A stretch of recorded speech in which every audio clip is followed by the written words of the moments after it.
తెలంగాణ వ్యాప్తంగా వర్షాలు దంచుకొడుతున్నాయి. రాత్రి పగలు అని తేడా లేకుండా వర్ణుడు కుంభవర్షం కురిపిస్తున్నాడు. ఈ మేరకు పలు జిల్లాలకు వాతావరణ శాఖ హెచ్చరికలు జారీ చేసింది. వర్షాల దృష్ట్యా అధికారులు పలు జిల్లాల్లోని స్కూళ్లకు సెలవులు సైతం ప్రకటించారు.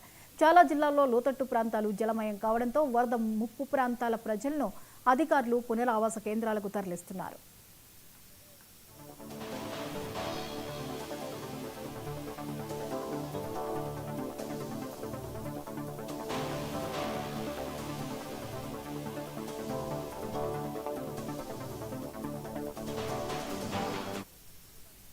మరోవైపు భారీ వర్షాల ధాటికి హైదరాబాద్ నగరం అస్తవ్యస్తమవుతోంది.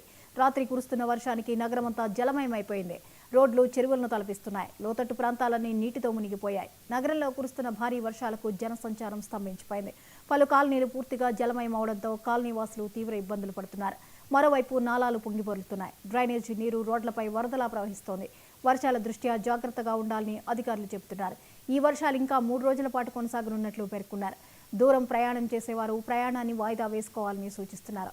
అయితే ఇప్పటికే జీహెచ్ఎంసీ హైడ్రా అధికారులు సహాయక చర్యలు చేపట్టారు. నగరంలో నిలిచిపోయిన నీటిని తొలగించే ప్రయత్నం చేస్తున్నారు.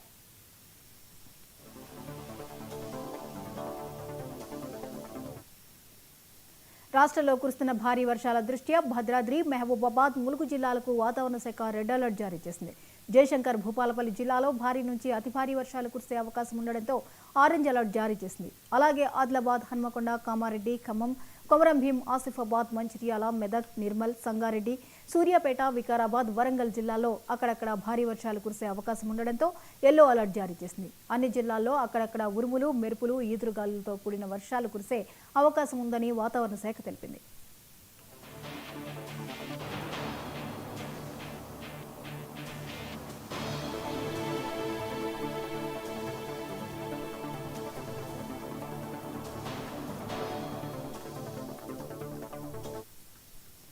ఈ అంశంపై మరిన్ని అప్డేట్స్ ని చీఫ్ రిపోర్టర్ శ్రీనివాస్ అందిస్తారు. శ్రీనివాస్, పలు జిల్లాలకి వర్ష సూచన అయితే జారీ చేస్తుంది. కొన్ని చోట్ల ఆరెంజ్ అలర్ట్ కూడా జారీ చేసినటువంటి పరిస్థితి. వాతావరణ శాఖ వివరాలేంటి?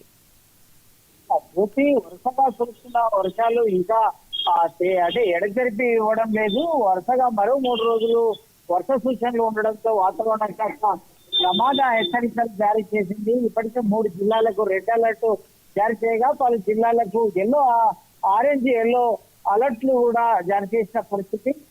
నిన్న సాయంత్రం కామారెడ్డి జిల్లాలో వరదలో చిక్కుకున్నటువంటి పలువురు గొర్రెల కాపర్లు, గొర్రెలతో సహా చిక్కుకున్నటువంటి వాళ్ళని కలెక్టర్ తో సహా ఎస్పీ పర్యవేక్షణలో రిస్క్ ఆపరేషన్ జరిగింది. సురక్షితంగా వారిని బయటకు తీసుకురావడం జరిగింది. ఇలాంటి సంఘటనలు రాష్ట్ర వ్యాప్తంగా పలు జిల్లాల్లో చోటు చేసుకుంటున్న పరిస్థితి. ఇప్పటికే గ్రేటర్ హైదరాబాద్ పరిధిలో కూడా హైడ్రా మరింత అప్రమత్తంగా కార్యక్రమంలో అదే కార్యరంగంలో శ్రేణులను దింపింది, వాళ్ళ బలగాలను దింపింది.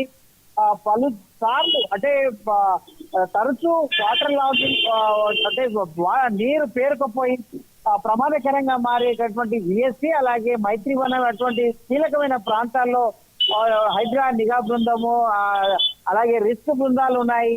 అలాగే లోతట్టు ప్రాంతాలు, మూసి పరివాహక ప్రాంతాల్లో కూడా లోతట్టు ప్రాంతాలను ఇప్పటికే సురక్షిత ప్రాంతాలకు తరలించారు. ఇంకా కూడా అక్కడికి వారి ప్రాంతాలకు, వారి నివాసాలకు వెళ్ళొద్దని హెచ్చరికలు జారీ చేసిన పరిస్థితి. వారిని రానివ్వడం లేదు లోతట్టు ప్రాంతాలకి. మొత్తం మీద చూసుకున్నట్లయితే ఇంకా 3 రోజులు ఈ వానలు ఇలాగే ఉండడంతో ప్రమాదం కొంచెం ఉన్నట్లు మనకు వాతావరణ కేంద్రం హెచ్చరిస్తా ఉంది. ప్రజలు అప్రమత్తంగా ఉండాలని ప్రభుత్వం ఎప్పటికప్పుడు హెచ్చరికలు జారీ చేస్తా ఉంది. అలాగే నిన్న ఈ రోజు వరుసగా కూడా ముఖ్యమంత్రి వర్ష సూచనలతో పాటు ఫైబర్ సంబంధించి జాగ్రత్తలు కూడా చెప్తున్నారు. జాగ్రత్తలపై సమీక్ష చేపట్టారు. ఇప్పటికే కేబుల్, కరెంట్ కేబుల్ కావచ్చు, టీవీ కేబుల్ టీవీ వైర్లు కావచ్చు, వీటి కారణంగా వర్ష సూచన కారణంగా వీటికి ప్రమాదాలు వచ్చే అవకాశం ఉండడంతో దానికి సంబంధించి ఇప్పటికే 2 ప్రమాదాలు కూడా చోటు చేసుకోవడంతో సీఎం అధికార యంత్రాంగాన్ని అప్రమత్తం చేయడం జరిగింది. నిన్న రామంతపూర్లో కావచ్చు, ఆ తర్వాత బండ్లగూడ, పాతనగరం, పాత బస్తీలో బండ్లగూడలో కావచ్చు, ఈ సంఘటనల దృష్ట్యా మరింత ఫోకస్ పెట్టడం జరిగింది. ప్రభుత్వ యంత్రాంగాన్ని మరింత సీఎం రేవంత్ రెడ్డి మరికొన్ని ఆదేశాలు ఇవ్వడం జరిగింది అని తెలుస్తా ఉంది. మొత్తం మీద వర్ష సూచనలతో పాటు కేబుల్ వైర్లు కావచ్చు, అలాగే నీటి లోతట్టు ప్రాంతాలు కావచ్చు చాలా ప్రమాదకరంగా ఉంటాయి. కాబట్టి ప్రజలు ఎప్పటికప్పుడు అప్రమత్తంగా ఉండాల్సిన అవసరం అయితే ఉంది. Jyothi. Right, thank you Srinivas.